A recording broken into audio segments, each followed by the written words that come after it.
Bonsoir, vous êtes donc le procureur de la République au tribunal du Mans. Existe-t-il une politique pénale spécifique pour les motards dans la Sarthe? Il n'y a pas de politique particulière. Tout ce que je constate, c'est que les motards sont plus fragiles que les autres puisqu'ils n'ont pas de carrosserie, donc ils se tuent plus que les autres. Je constate également qu'ils ont tendance à commettre plus d'excès de vitesse que les autres. Et donc, ne serait-ce que pour ces deux raisons, c'est effectivement une préoccupation particulière pour moi. Existe-t-il des peines spécifiques pour les motards? Les motards, ça consiste notamment pour les grands excès de vitesse, que ce soit en récidive ou dans le cadre de run ou de course, à saisir le véhicule et à demander ensuite au tribunal de le confisquer. Et donc c'est une sanction immédiate parce que le véhicule est saisi. Et si la confiscation est ordonnée, c'est une importante sanction financière parce qu'évidemment, c'est la perte sèche du prix d'achat du véhicule pour l'auteur des excès de vitesse en récidive ou particulièrement élevés. Les motards commettent-ils de grands excès de vitesse? Bien sûr, c'est en moto qu'on trouve les excès de vitesse supérieurs à 50 km/h. Ça peut aller à des vitesses absolument astronomiques et complètement inconscientes, qui font que bien évidemment dans ce domaine-là, le tribunal, compte tenu de la politique de prévention routière qui est donc connue maintenant de tout le monde, n'hésite pas à sanctionner sévèrement ce genre d'excès qui est une preuve d'inconscience de la part d'un usager de la route. Le motard a-t-il conscience de l'infraction qu'il a commise? Je ne sais pas s'il est conscient. Tout ce que je me rends compte, c'est que ce sont souvent malheureusement des grands jeunes gens, souvent pas très conscients justement des risques qu'ils encourent pour eux-mêmes déjà, parce que ce sont les premières victimes, c'est quand même quelque part une façon de se suicider de façon un petit peu inconsciente.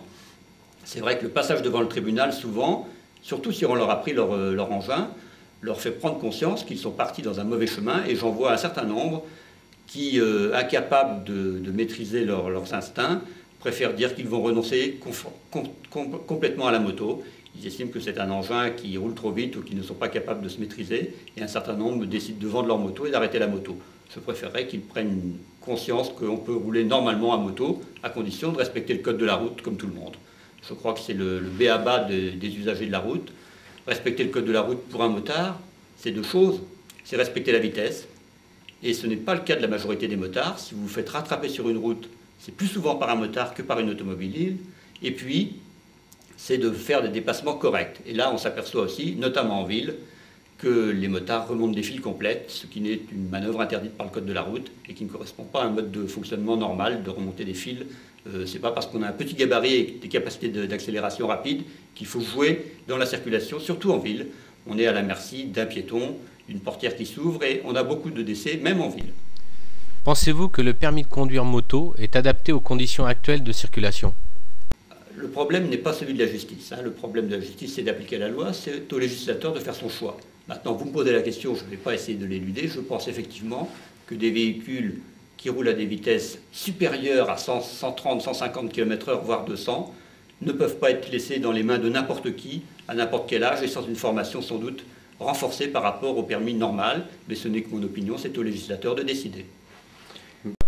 Le motard adopte-t-il un comportement spécifique sur la route? Je crois que le motard, d'abord, a un engin qui a des capacités d'accélération et de vitesse supérieures à la moyenne des automobilistes, et donc il est tenté de rouler plus vite. Ensuite, il a des moyens de se faufiler et de dépasser beaucoup plus facilement qu'une voiture, même si quelqu'un arrive en face, et donc là encore, il est tenté de pousser sa machine.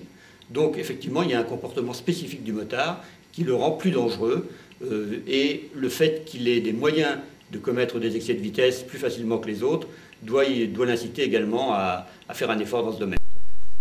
Comment appréhendez-vous le sentiment de liberté du motard? Le problème, c'est que la route, ce n'est pas une piste. C'est un endroit où on trouve des usagers piétons, des usagers avec des véhicules sans permis qui roulent lentement, des promeneurs du dimanche, des gens qui travaillent, et donc on n'est pas là pour faire de la vitesse. Si on veut faire de la vitesse, il faut trouver d'autres solutions. Il y a des pistes pour ça, il faut les trouver, les créer. Je sais que c'est un problème notamment en Sarthe, mais je crois qu'il ne faut pas mélanger la vitesse et l'usager de la route. L'usage de la route, ce n'est pas fait pour faire de la vitesse. Depuis ces dernières années, avez-vous constaté une amélioration dans le comportement du motard? L'année dernière, les chiffres concernant les décès de motards ont été particulièrement élevés. Cette année, effectivement, les premiers morts de l'année sont très majoritairement des motards. Je le répète, ils n'ont pas de protection, ils n'ont pas de carrosserie, et ils commettent des excès de vitesse. Donc c'est fatal qu'il y ait plus de morts parmi eux, d'autant plus que, je le rappelle, malgré tout, une moto sur deux roues, ça tient en équilibre, c'est pas comme une voiture, et donc le dérapage, beaucoup de motards se tuent tout seuls parce qu'ils ne maîtrisent pas leur vitesse ou qu'ils sont surpris par un obstacle inattendu, parce qu'ils vont trop vite. Je crois que c'est vraiment le b.a.-ba, le respect de la vitesse. Le jour où vous verrez des motards, et il n'y en a pas beaucoup, rouler à 90 sur les nationales, vous verrez qu'il y aura beaucoup moins de morts. Monsieur le procureur, je vous remercie. J'espère que le message va passer et que aucun motard se retrouveront devant vous. Sachez-le, moi mon souci c'est de ne pas avoir du travail et de condamner les gens. C'est pas un plaisir pour moi, je préférerais de beaucoup avoir beaucoup moins d'accidents et de faire en sorte que, je l'ai déjà eu l'occasion de le dire, la Sarthe qui se veut un département du sport mécanique soit exemplaire en ce qui concerne le respect de la route.